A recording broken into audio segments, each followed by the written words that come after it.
maior o tamanho do país, mais ele precisa do transporte por ferrovias. Escoar cargas pelos trilhos é sinônimo de queda de custos, de maior produtividade, eficiência nos trilhos, lucro no bolso. O transporte ele é absolutamente fundamental num país do tamanho do Brasil.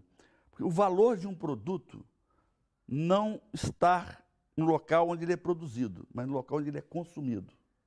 Então, se você tiver uma mina de diamante no interior da Amazônia e foi inacessível para qualquer pessoa chegar lá, o que vale esse diamante? Zero. Porque o consumidor não consegue chegar perto do produto e vice-versa, né? Então, o transporte é que gera valor nos produtos.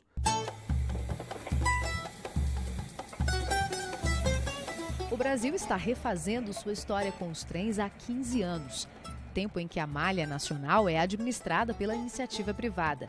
Nesse período já foram investidos quase 30 bilhões de reais. Do valor, apenas 5% veio do governo. Muitas linhas já não estão mais abandonadas. Ganham novas locomotivas e vagões. Movimentam milhares de toneladas de cargas. O crescimento foi de 111% em relação à época em que a Rede Ferroviária Federal comandava os trilhos. Segundo a Associação Nacional dos Transportadores Ferroviários, o que o país ganhou com impostos das ferrovias até agora é 6 vezes mais o que a rede representava de prejuízo e cita também outros avanços. São significativos do ponto de vista de retomada de uma nova geração ferroviária, do aumento da produtividade, da aquisição de novos materiais rodantes e principalmente do efeito custo-logístico proporcionado aos usuários tradicionais e até mesmo alguns novos clientes que estão vindo no sistema. Sem dúvida nenhuma, nós levantamos essa autoestima do setor ferroviário de carga e temos muitos desafios pela frente. O transporte pelos trilhos hoje é mais seguro no país. Há um controle maior de toda a operação ferroviária. Vou puxar esse minério aqui agora. A tecnologia diminui o número de acidentes e traz mais eficiência para os trilhos. O centro de controle, ele faz a gestão da logística dos maquinistas, os locais onde ele entra no trem, o local onde ele sai do trem, garantindo a jornada, né, normal, que ele fique descansado, etc. E tem também alguns dispositivos que evitam acidentes em caso de uma falha humana ou de um eventual mal súbito do maquinista, por exemplo. O minério de ferro e o carvão mineral são os principais produtos que circulam pelos trilhos. Representam 76% das cargas. O agronegócio é o segundo ponto forte. Temos soja, açúcar, há ainda o transporte de contêineres e cargas da construção civil. Todas essas mercadorias viajam pelos trilhos em busca de um porto. É de lá que vão ser exportadas. Parte do minério, por exemplo, segue para o porto de Tubarão, em Vitória, no Espírito Santo. Já o porto de Paranaguá, no Paraná, recebe muitos produtos agrícolas, mas tem uma limitação. Fica depois da Serra do Mar e o acesso por trens só é possível por uma única linha. Dos produtos que chegam ao porto, apenas 20% vão de trem, número que reflete um problema grave no país. Existem vários portos no Brasil onde o trem não chega no porto. Não tem linha férrea por lá. O Porto de Santos, em São Paulo, o maior do país, é um dos grandes gargalos. Movimenta 97 milhões de toneladas e só uma pequena parte vem por ferrovia. Não tem trilhos até todos os terminais. Impossível receber essa carga toda se medidas importantes não forem tomadas do lado de fora do porto, a chegada da carga a Santos. Então, para isso, linhas férreas vão precisar ser duplicadas na região da Baixada, tanto na margem direita como na margem esquerda. O Porto de Santos tem dois problemas críticos. Um é que está cercado pela cidade de Santos. Não tem como se expandir, né? Está cercado por favelas em alguns locais, por indústrias em outros locais. Então, ele é um porto com sérias dificuldades para crescer.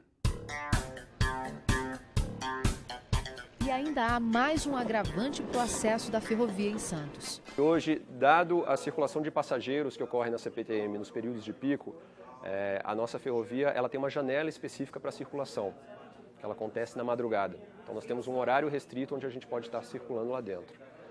Essa janela acaba atuando um pouco como um limitante para nós. Para resolver esse problema, está em estudo a construção de um ferro-anel que vai passar ao redor da região metropolitana de São Paulo em direção ao Porto de Santos. E se a ferrovia não tem acesso ao porto, o caminhão faz o trabalho. É por isso que são tantos nas estradas. Essa fila é resultado do desequilíbrio entre o transporte por estradas, que leva pouco mais de 60% das cargas do país, e por ferrovia, que fica apenas com cerca de 25%. Se essa conta fosse mais equilibrada, com certeza o número de caminhões seria bem menor. Poderíamos, por exemplo, substituir 357 caminhões, cada um transportando em média 28 toneladas, por uma única composição de trem com 100 vagões graneleiros. O trânsito ficaria bem mais livre. Mas se melhorar um pouco o lado do trem também, para nós fica ruim, né? Aí nós fica desempregado. Tem que ter um acordo, né? Entre trens e caminhão, porque só no trem não vem, só nos caminhões também não. Mas a ideia não é tirar o emprego do caminhoneiro, é fazer um trabalho integrado entre ferrovias e rodovias. Eu acredito que hoje os caminhões deveriam, um conceito moderno, os caminhões deveriam fazer no máximo 400 quilômetros, ida e volta. E as ferrovias deveriam fazer as grandes distâncias. É quase que, eu diria assim, para você inviável economicamente, você fazer um caminhão fazer 2.000 quilômetros para trazer a soja, tanto para Santos como para Paranaguá ou para qualquer outro porto. A questão do Nordeste vai ser a mesma coisa. E há um agravante para as nossas rodovias estarem tão cheias de caminhões. Grande parte dos produtos que consumimos só tem as estradas como opção de saída para as nossas prateleiras. Nossas ferrovias são poucas e servem basicamente para o transporte de produtos de exportação. E mesmo se a malha que temos fosse utilizada para o transporte do que consumimos, ela seria insuficiente, porque não corta todo o país, fica concentrada nas regiões sul e sudeste. Além disso, não é interligada. Hoje os trens não podem percorrer qualquer linha porque não há um tamanho padrão para os nossos trilhos. Eles são de dois tipos, bitola de 1 metro e bitola de 1,60 m.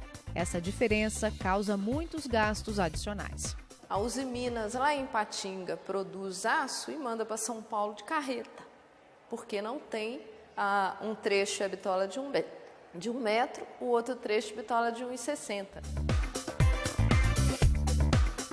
E se existe malha para seguir viagem, muitas vezes é preciso pagar uma espécie de pedágio, já que as linhas são administradas por empresas diferentes. Se você é concessionário lá em São Paulo e você quer levar seu produto para Minas Gerais, se você quiser passar Minas Gerais pelos trilhos do concessionário de Minas, o que você vai ter que fazer?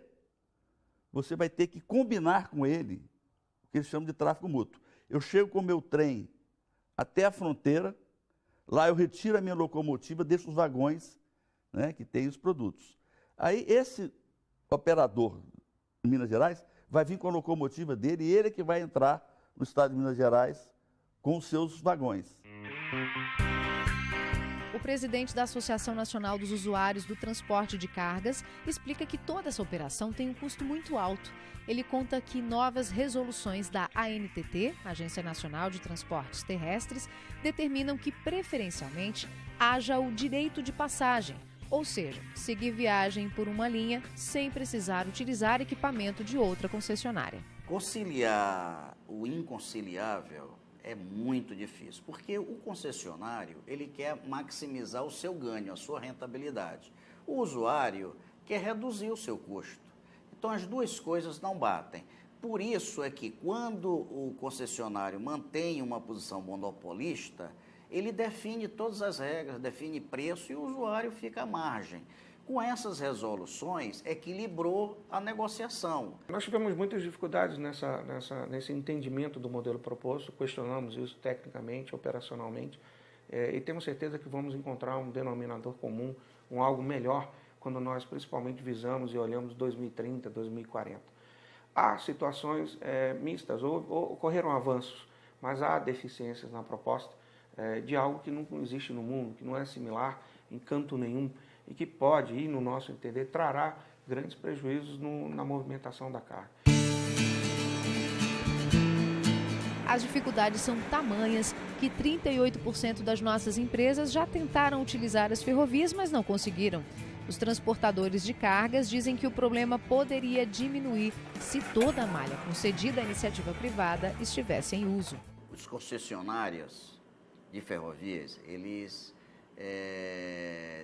definiram uma estratégia de explorar os trechos ferroviários que dão maior rentabilidade para eles. É por isso que hoje a NTT diz que 2/3 da ferrovia que foi privatizada, ela está abandonada ou subutilizada.